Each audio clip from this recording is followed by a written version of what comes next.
الحمدللہ وکفا والصلاۃ والسلام علی عبادہ الذین اصطفى خصوصاً علی افضلہم وخاتم النبیین محمد الامین وعلی آلہ وصحبہ اجمعین اما بعد فقال اللہ تبارک و تعالی کما ورد فی القرآن المجید اعوذ باللہ من الشیطان الرجیم بسم اللہ الرحمن الرحیم ولا تہنوا ولا تحزنوا وانتم العالون ان کنتم مؤمنین رب اشرح لی صدری ویسر لی امری واحلل عقدۃ من لسانی یفقهوا قولی۔ کوئز نمبر 18 میں آپ کو دو لفظ دیے گئے تھے، وہنن ضعفن۔ آپ سے معلوم کیا گیا تھا کہ حالانکہ دونوں ہی کے معنی ایک ہی ہیں، جیسے کمزور یا کمزوری ہونا، لیکن اللہ سبحانہ و تعالیٰ کی کیا حکمت ہے کہ اللہ سبحانہ و تعالیٰ نے الگ الگ مقامات پہ دونوں کو الگ الگ استعمال کیا، جبکہ معنی ان کے ایک ہی ہیں۔ تو الحمدللہ ہمیں بہت سے جوابات ملے، اور میں آپ سے یہاں پہ 2-3 گزارش کرنا چاہتا ہوں، جو کہ میں نے پچھلے ویڈیو میں بھی کری تھی جب میں نے آپ کے سامنے ایک کوئز رکھا تھا۔ سب سے پہلی شرط تو یہ ہے کوئز میں حصہ لینے کی کہ آپ ہمارے یوٹیوب چینل کو سبسکرائب کریں گے، اس کا اسکرین شاٹ لے کر ہمیں واٹس ایپ کریں گے اپنی نام اور اپنی جگہ کے ساتھ، یعنی کہاں سے آپ ہمیں بھیج رہے ہیں اور کیا نام ہے آپ کا، یہ 2 چیزیں ہونا لازم ہے۔ آپ کا جواب ہمیں مل گیا لیکن آپ نے نام یا جگہ میں سے کوئی ایک چیز بھی نہیں لکھی تو آپ کا جو پارٹیسپیشن ہے وہ کینسل ہو جائے گا۔ دوسری بات یہ کہ میں نے آپ سے گزارش کی تھی کہ آئندہ آپ اپنے جوابات ہمیں ٹائپ کر کے بھیجیں، ہینڈ رائٹنگ میں مت بھیجنا، کیونکہ اس سے دقت ہوتی ہے اور اس میں وقت لگتا ہے، اور یہی وجہ ہے کہ اس ایپیسوڈ کو شوٹ کرنے سے پہلے مجھے کافی ٹائم لگ گیا، اور جیسے ہم ہر جمعے کو فجر کے بعد ویڈیو اپلوڈ کر لیتے ہیں، اور مجھے اندازہ قطعی نہیں رہا کہ اتنے جواب ہمیں ہینڈ رائٹنگ میں ملتے ہیں اور پھر اس کو ہمیں پڑھنے میں پریشانی ہوتی ہے، اور جواب بھی بہت لمبے لمبے تھے، تو یہ کافی دشواری ہوئی۔ تو میں دوسری آپ سے گزارش یہ کر رہا ہوں کہ آپ جب بھی آپ ہمیں جواب بھیجیں گے تو ٹائپنگ میں بھیجیں گے۔ اب کے بعد یعنی اب کوئز نمبر 19 سے ہم رول لے کر آ رہے ہیں کہ جو لوگ ہمیں ہینڈ رائٹنگ میں اپنا جواب بھیجیں گے ہم ان کا جواب اپنے کوئز میں شامل نہیں کریں گے، یعنی ان کا جواب اگر صحیح بھی ہے تو بھی کینسل ہو جائے گا۔ تیسری چیز یہ ہے کہ اگر آپ دیکھ رہے ہیں کہ مجھے دیر ہو گئی ہے ویڈیو اپلوڈ کرنے میں، تو برائے مہربانی آپ مجھے کال کر کے، کیونکہ میں نے آپ کو واٹس ایپ نمبر دیا ہوا ہے وہ کالنگ نمبر نہیں ہے، تو آپ مجھے کال نہ کریں، واٹس ایپ کر دیں، اور اگر مناسب ہوا تو صبر کریں، کیونکہ انشاءاللہ ایک دن نہیں تو ایک دن، یعنی اگر آج جمعے کے دن آپ کو جواب نہیں ملا ہے تو سنیچر کو مل جائے گا، ہفتے کے روز مل جائے گا، تو اس میں تھوڑی سی آپ کو صبر کرنا پڑے گا، کیونکہ لاک ڈاؤن کی وجہ سے ایسا بھی ہے نا کہ ہمارے پاس اسٹاف نہیں ہے، یا ہم کسی کی ہیلپ لے سکتے ہیں تو وہ بھی نہیں لے سکتے، تو اس وجہ سے اکیلا ہونے کی وجہ سے کافی ذمہ داری ہے، اور اس کی وجہ سے ہم بالکل پرومپٹلی اپنے کام کو نہیں کر پا رہے ہیں۔ یہ کچھ شرطیں تھیں، اور تیسری اور سب سے اہم شرط جو میں چاہتا ہوں کہ آپ ابھی نوٹ کر لیں، کیونکہ اب ہمیں جواب بہت زیادہ تعداد میں مل رہے ہیں اور ہمارے پاس اب ایک دن کافی نہیں ہوتا جواب کو سارٹ آؤٹ کرنے کے لیے، تو اب ہم نے کیا کیا ہے کہ جیسے ہم آپ کو ہر اتوار کو کوئز بھیجا کریں گے، تو آپ کے پاس منگل تک کا ٹائم ہے، یعنی ٹیوزڈے ایوننگ 6 o'clock، منگل کے دن شام 6 بجے تک اب آپ اپنے جوابات ہمیں بھیج دیں گے۔ اب ہم جمعے کے دن نہیں ایکسیپٹ کریں گے، بدھ کے دن ایکسیپٹ نہیں کریں گے، بلکہ اب یہ وقت آپ کا اور کم ہو گیا ہے، اب آپ بدھ کی جگہ ہمیں منگل کی شام 6 بجے تک بھیجیں گے، کیونکہ میں نے دیکھا کوئی فرق نہیں پڑ رہا کہ اگر میں نے آپ کو 4 دن کا ٹائم دیا تھا تب بھی آپ مجھے جمعرات میں جوابات بھیجتے تھے، میں نے آپ کو بدھ تک کا ٹائم دیا تب بھی آپ کے زیادہ جوابات مجھے بدھ کو ملتے تھے، بدھ کی دوپہر 12 بجے سے آنا شروع ہوتے تھے تو شام کو 6 بجے تک آتے تھے، تو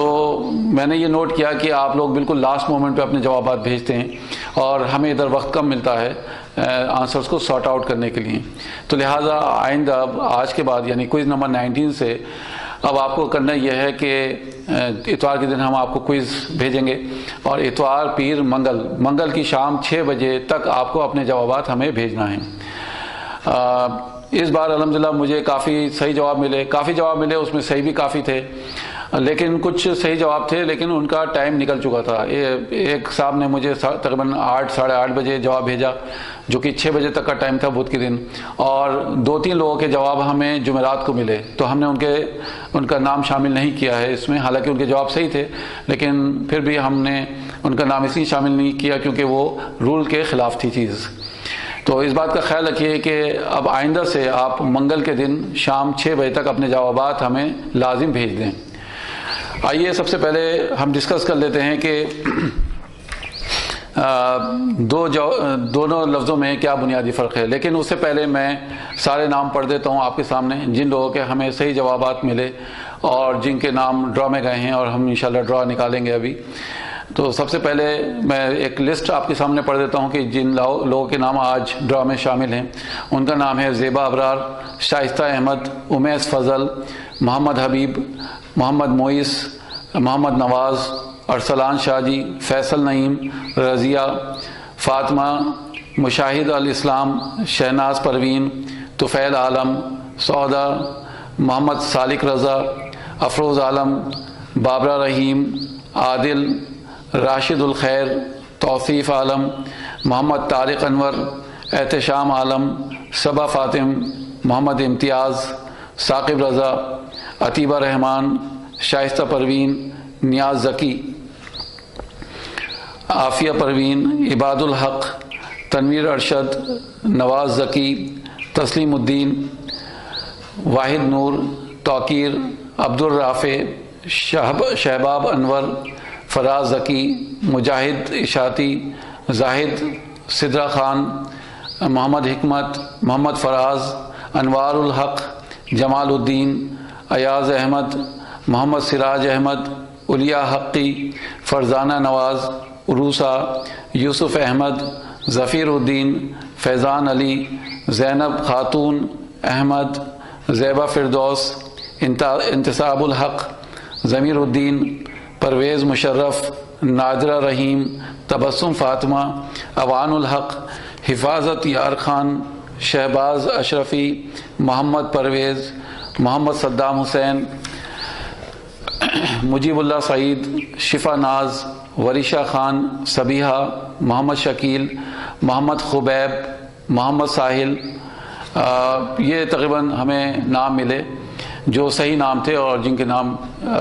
جو صحیح یعنی جواب تھے جن کے، اور جن کے نام ہم ڈرا میں آج انشاءاللہ ڈالنے والے ہیں۔ تو آئیے ہم ان دونوں لفظوں کو پہلے سمجھ لیں کہ ان دونوں لفظوں کے کیا معنی ہیں، بنیادی طور پہ کیا حکمت ہے اللہ تعالیٰ کی کہ ان دونوں لفظوں کو اللہ تعالیٰ نے الگ الگ مقامات پہ استعمال کیا ہے۔ تو سب سے پہلے ہم واہنن کو دیکھ لیتے ہیں۔ واہنن انسان کی فطرتی یا فطری کمزوری نہیں ہوتی، بلکہ یہ روحانی اور ایمانی کمزوری، یہ وہ کمزوری ہے جو سستی، کسل مندی اور بوڑھے پن کی علامت ہے، جسے انسان پست ہمت اور کم حوصلہ ہو جاتا ہے اور اپنے مقابل کے سامنے ذلیل ہوتا ہے۔ اس کمزوری کو دور کیا جا سکتا ہے۔ وہ انسان کو بزدل بنا دیتا ہے، وہ ایک ضعیف آدمی کا مقابلہ بھی نہیں کر پاتا، بھلے ہی کتنا ہی طاقتور ہو۔ تو یہ آپ کے سامنے واہنن کی ڈیٹیل آئی۔ واہن وہ کمزوری ہے جو انسان اگر کمزوری والا عمل کرے تب آتی ہے۔ واہن ظاہری اعضاء کی کمزوری کا نام ہے۔ ضعف انسان کی فطرتی کمزوری ہے جو کہ انسان کے جسم پر وارد ہوتی ہے اور اسے دور نہیں کیا جا سکتا، اس لیے فرمایا گیا ہے خلق الانسان ضعیفا، اور اسے طاقت کے مقابلے میں بولا جاتا ہے، یعنی طاقت جب بھی قوت آپ کہہ سکتے ہیں، قوت کا اپوزٹ ہے یہ۔ ضعف وہ کمزوری ہے جو اللہ کی طرف سے دی گئی ہے۔ ضعف اندرونی اعصابی کمزوری کو بھی کہتے ہیں۔ کبھی کبھی ضعف بھی واہن کی جگہ استعمال کر لیا جاتا ہے، طاقت کا کم ہو جانا یا ختم ہو جانا۔ واہن کا مطلب ہے انسان کمزوری والا کام کرے، یعنی کام کرنے میں اسے کمزوری لاحق ہو جائے، جیسا کہ قرآن میں فرمایا گیا ہے وَلَا تَحِنُوا وَلَا تَحْزَنُوا، یعنی اللہ تعالیٰ نے خلق الانسان واہنن استعمال نہیں کیا۔ واہنن کمزوری والا کام نہ کرو، تم طاقتور ہو، اس بات کو اور گہرائی سے اس طرح سمجھا جا سکتا ہے، یعنی جیسے میں نے یہ آیت پڑھی آپ کے سامنے، خلق الانسان واہنن استعمال نہیں کیا ہے، اللہ تعالیٰ نے ضعیفن استعمال کیا ہے، ضعفن۔ تو جب اللہ تعالیٰ کہتا ہے خلق الانسان ضعیفا، اور اس کا مطلب یہ ہوتا ہے کہ یہ وہ کمزوری ہے جو انسان کے اندر ان بلٹ ہے، موجود ہے۔ تو یہ بنیادی فرق ہے۔ اب حکمت کیا ہے اس کے پیچھے، ہم اس کو سمجھ لیتے ہیں۔ جب اللہ سبحانہ و تعالیٰ کا ارشاد ہے کہ وَلَا تَحِنُوا وَلَا تَحْزَنُوا، اور کمزور نہ پڑو نہ غم کھاؤ، وَأَنْتُمُ الْعَالُونَ، اور تم ہی سربلند رہو گے، ان کنتم مؤمنین، اگر تم مومن ہو۔ یعنی اللہ سبحانہ و تعالیٰ کا یہ پختہ وعدہ ہے کہ تم ہی سربلند رہو گے، فتح تمہاری ہی ہوگی۔ لیکن یہ جو اللہ تعالیٰ نے کہا ہے کہ فتح تمہاری ہوگی، اس کے ساتھ ایک کنڈیشن لگا دی اللہ تعالیٰ نے، اور کنڈیشن کیا ہے کہ اس کے لیے ہمیں مومن ہونا پڑے گا، ہمیں مومن ہونا پڑے گا۔ اب مومن کی ڈیفینیشن کیا ہے بیسیکلی؟ یعنی آپ دنیا میں دیکھیں کہ اس وقت مسلمان جو ہے ذل و خوار ہو رہا ہے، اس کی وجہ کیا ہے؟ اس کی وجہ یہ ہے کہ ہم لوگ مومن نہیں ہیں، حقیقی مومن نہیں ہیں، ہمارے دلوں میں حقیقی ایمان نہیں ہے۔ جو کنوکشن والا ایمان چاہیے وہ ہم لوگوں کے اندر موجود نہیں ہے۔ یعنی آپ زیادہ تر لوگوں کے اندر وہ دیکھیں گے کہ بائی برتھ پیدا ہوئے ایک مسلمان کے گھر میں، اور وہ سارے ارکان، وہ ساری یعنی آپ نے اڈاپٹ کر لیں جو آپ کے باپ دادا کرتے آ رہے ہیں۔ لیکن اگر ہمارے اندر حقیقی ایمان ہوگا اور موروثی ایمان یا موروثی عقیدہ جسے ہم کہتے ہیں وہ نہیں ہوگا، حقیقی ایمان ہوگا، یقینی قلبی جسے کہتے ہیں، دل کی گہرائیوں سے، تصدیق بالقلب، یعنی تصدیق کریں ہم اپنے دل کی گہرائیوں سے کہ واقعی میں ہم یہ اسلام جو ہے مکمل اسلام ہے اور ایک مکمل نظام ہے اور اسی پہ ہمیں رہ کے چلنا ہے، تو ہمارے لیے یہ ایمان کی حرارت ہوگی، ہمارے ایمان کو تازگی ملے گی اور ہمارا ایمان پختہ ہوگا۔ یہ ہو نہیں سکتا کہ امت کے اندر، امت مسلمہ کے اندر ایمان ہو، اللہ سبحانہ وتعالیٰ اس کو ذلیل و خوار کرے۔ یہ دونوں باتیں بالکل ایک دوسرے کے اپوزٹ ہیں۔ آج دنیا میں جو ہم لوگوں کی کنڈیشن ہے مسلمانوں کی، وہ یہی وجہ ہے کہ ہمارے اندر ضعف ایمان ہے، یعنی کمزوری ہے ایمان کی، ٹھیک ہے، وہ جو کنوکشن والا ایمان ہے وہ ہمارے اندر موجود نہیں ہے۔ تو یہاں پر اللہ سبحانہ و تعالیٰ نے تاہینو کا استعمال کیا ہے کہ یہ انسان کی اپنی بنائی ہوئی کمزوری ہے، تو اس میں یہ حکمت ہے۔ دوسری جگہ سورہ نساء کی آیت نمبر 28 میں جو اللہ تعالیٰ کا ارشاد ہے کہ یرید اللہ ان یخفف عنکم، اللہ چاہتا ہے کہ تم پر سے بوجھ کو ہلکا کر دے۔ وخلق الانسان ضعیفا، اور انسان کمزور پیدا کیا گیا ہے، یعنی وہاں تو اللہ تعالیٰ نے انسان کو فطری طور پہ کمزور پیدا کر دیا۔ وہ کیوں استعمال کیا اللہ تعالیٰ نے؟ یہاں پہ اللہ ہمارے اوپر جو بوجھ ہیں ہمیں ان کو اللہ تعالیٰ ہمارے اوپر سے ان کو ہٹا رہا ہے۔ یعنی جب اللہ تعالیٰ کہتا ہے کہ یرید اللہ ان یخفف عنکم، اللہ تعالیٰ چاہتا ہے کہ ہمیں ہلکا کر دے، ہمیں ہمارے اوپر سے وہ بوجھ ہٹا دے۔ تو وہ کون سے بوجھ ہیں جو ہمارے اوپر ہیں پڑے ہوئے؟ اب آپ دیکھیے کہ ہمارے اوپر بہت سے بوجھ جو ہیں وہ معاشرے کے دیے ہوئے ہیں، شادی بیاہ کی رسومات ہیں جو ہم نے اپنے اوپر اوڑھ لی ہیں، ایک جہیز کی جو لعنت ہے، شادی کے دن جو کھانے کا نظام ہے، یعنی لڑکی والے جو ہیں لڑکوں والوں کا استقبال کر رہے ہیں اور 200 300 500 لوگوں کا کھانے کا اہتمام ہو رہا ہے، اور اس میں پھر فرمائشیں ہوتی ہیں لڑکوں والوں کی طرف سے کہ یہ کھانے ہمیں چاہیے، پھر جہیز کا مطالبہ ہوتا ہے۔ تو یہ کیا ہے؟ یہ وہ بوجھ ہیں جو ہم نے اپنے اوپر اڑے لیے، ہم نے اپنے اوپر لاد لیے ہیں۔ تو اللہ تعالیٰ چاہتا ہے کہ ہمارے اوپر سے وہ بوجھ ہٹا دے، اور اگر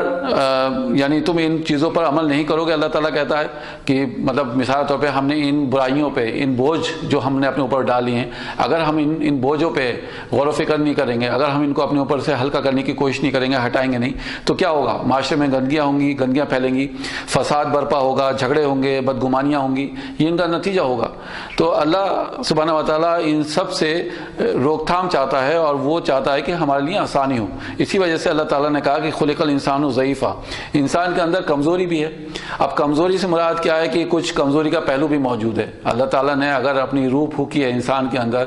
روح موجود ہے، تو ساتھ میں دنیا کے تقاضے بھی تو ہیں، جو یہاں پہ آپ کہہ سکتے ہیں کہ روح ربانی کے علاوہ جو جسم کے تقاضے ہیں اس کو بھی اللہ تعالیٰ نے ودیت کر دیا ہے۔ تو وہ تقاضے جو ہیں نیچے کھینچتے ہیں انسان کو زمین کی طرف، اور روح جو ہے وہ کھینچتی ہے آسمان کی طرف۔ تو ان دونوں میں جد و جہد ہے، کشمکش ہے۔ اسی طریقے سے اللہ تعالیٰ نے سورہ 3 میں جو فرمایا ہے کہ لقد خلقنا الانسان فی احسن تقویم، ہم نے انسان کو بہت اعلیٰ مقام پہ بنایا ہے، ثم رددناہ اسفل سافلین، لیکن ہوا کیا کہ جب زمینی تقاضے اس کے پاس آئے تو وہ گر گیا نچلوں میں سب سے نیچے، یعنی اس نے اپنے آپ کو سب سے نیچے گرا لیا۔ اگر وہ غور و فکر کرے، اپنا اوپر دھیان دے کہ اللہ تعالیٰ نے روح پھونکی ہے،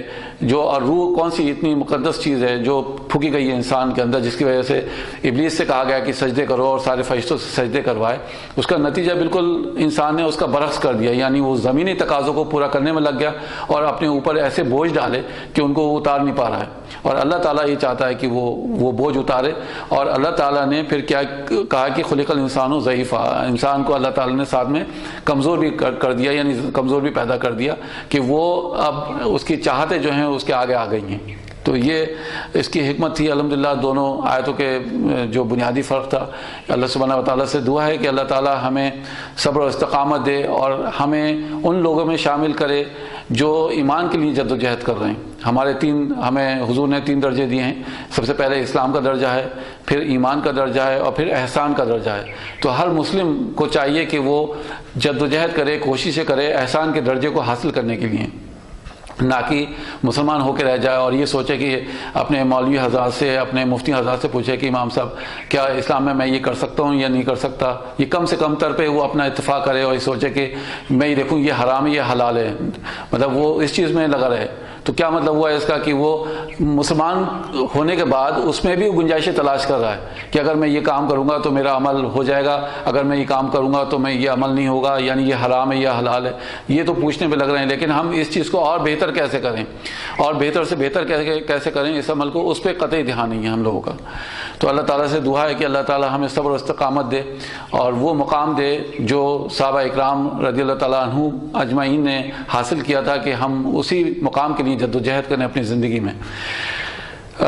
آئیے انشاءاللہ اب اس پروگرام کا آخری سیگمنٹ آپ کے سامنے حاضر ہے اور وہ ہے ڈرا۔ آج میں انشاءاللہ خود ہی 3 پرچیاں آپ کے سامنے نکال لوں گا، اور جیسے میں نے نام پڑھے کہ آج بہت نام تھے، 3 نام نکالنا آسان ہے ویسے اتنی بہت سی پرچیوں میں۔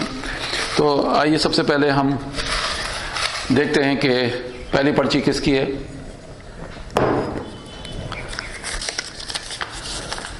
تو مبارک ہو، سب سے پہلا انعام ورشہ خان آپ کو جاتا ہے، 2500 روپے کی انعامی رقم، بہت بہت مبارک ہو آپ کو۔ دوسرا نام کے لیے جس کی رقم ہے انعامی رقم 1500 روپے، دیکھتے ہیں کہ یہ کون حاصل کرتا ہے، اور یہ پرچی میرے ہاتھ میں آ گئی ہے، اور یہ ہیں صاحب راشد الخیر بہار سے، بہت بہت مبارک ہو راشد الخیر صاحب، آپ کو دوسری انعامی رقم 1500 روپے کی۔ اور اب ہمارے سامنے تیسری پرچی ہے، اور یہ ہے انتصاب الحق صاحب، بہت مبارک ہو 1000 روپے کی انعامی رقم۔ میں آپ سے لوگوں سے گزارش کرنا چاہتا ہوں کہ یہ جو انعام ہم ڈکلیئر کر رہے ہیں، یہ اناؤنس کر رہے ہیں یہاں پر، ابھی لاک ڈاؤن کی وجہ سے کچھ بینک کی سہولت ہمیں نہیں ملی ہوئی ہے، جو ہم چاہتے تھے کہ آن لائن ٹرانزیکشن کر دیں وہ ہمارے پاس نہیں ہے،